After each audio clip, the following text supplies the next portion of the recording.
All right, Bristol Xfinity. Gonna go with 14-1 plus 260. I'm actually gonna try not using much brake during this hot lap. I just did the truck video too, and they found that the brake actually was bad. So it's kind of changed my perspective on Bristol, but it depends on the setup. Like here, if you want rotation on entry, you're gonna brake, but I don't know if I always want that rotation on entry, except for like in little tiny bits. Probably gonna be second lap, hot lap here, but we're just gonna drive anyways. It's gonna be kind of, I like this kind of diamond line where we go up to the wall, then turn back down. Definitely less grip on lap 1, so I didn't push that there. I'm gonna stick up to the wall here, get a good run, come all the way down, get a good run here. So early entry here, gonna bring it up to the wall, make sure it turns back down, and then full throttle off. Same thing here, a little bit earlier entry, but because I want to turn it further back down here. Yeah, that's pretty good. Let's do one more for a good measure.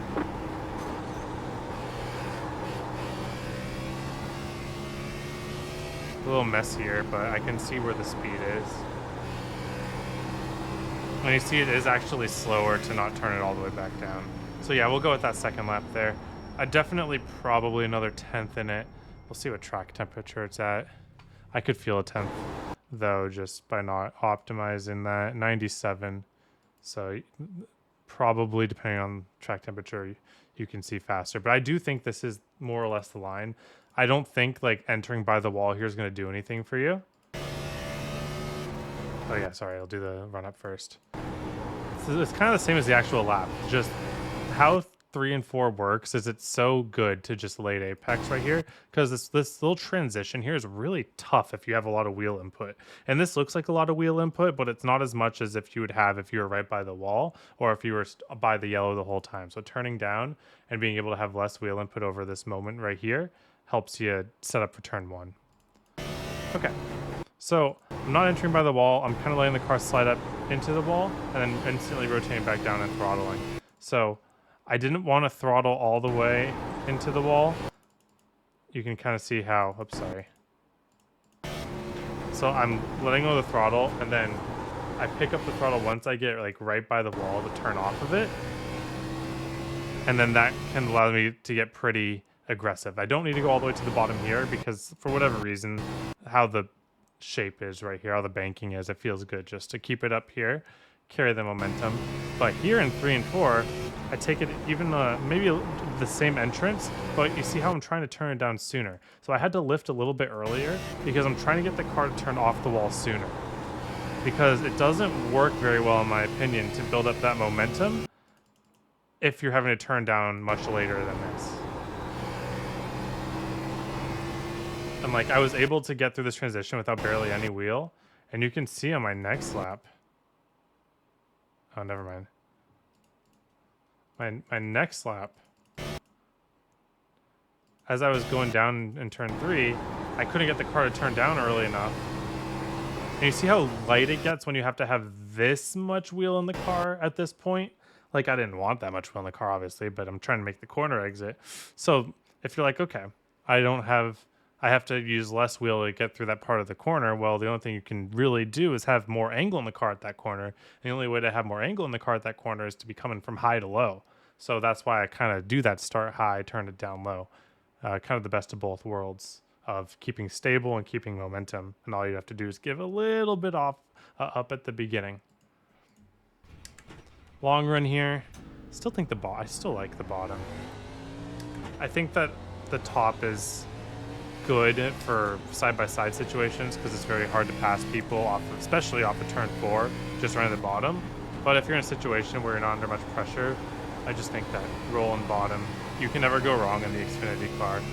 Making sure still not to do too much off of turn 4. It can be very tempting to try to throttle up more than you're really capable of. You can see how it's quite a bit slower. I'm not pushing it super hard, obviously. Oh, that was pretty fast, honestly. Faster than I thought. 1 and 2.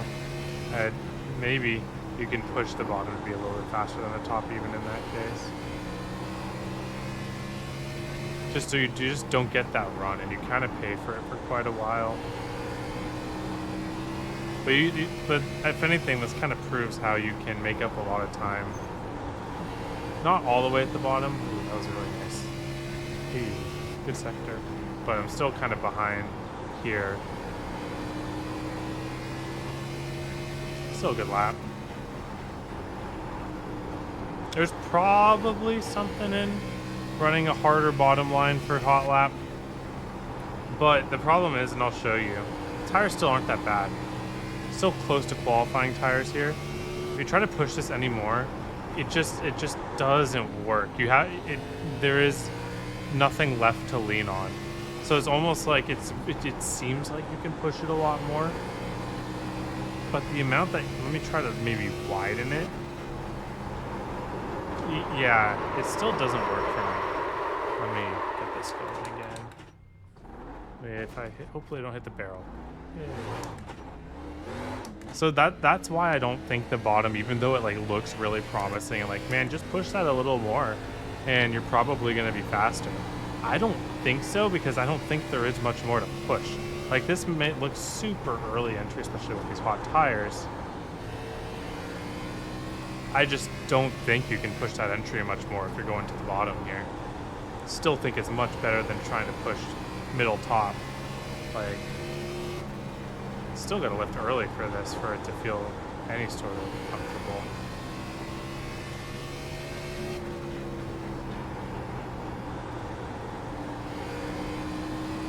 I just want, no, bottom's just faster in my opinion.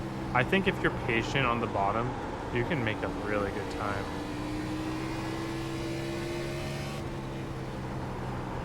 Like, I'm 2/10 off of my qual lap after a spin. Okay, 3/10. But like, I can't see why that would be bad for the race. Especially running this line, excuse me. Running this line, you can even be a little bit patient and not have to exit right by the wall. You give up a little bit, obviously, but like, you can be side by side on the bottom. Ooh, it's a little scary. You can be side by side on the bottom, but because you can be patient on your corner entries, my right rear is so hot right now, it's like uncontrollable. That's another thing to point out too, is that if you start sliding your tires around, tire heat means more at short tracks than tire wear, for sure. In fact, it probably means more everywhere, but you can just kind of see the effect immediately at short tracks. Because you have such little time in between the corners. Maybe that's the reason. I think that's the reason. Who knows? But yeah. So, I like the bottom. Top can probably be good too, but I'm a bottom fan. You can see how much I wore the right rear there. So really be careful not to slide that right rear tire. All right, thanks all for watching. Hope you have a wonderful day. Hope to see you all on the track.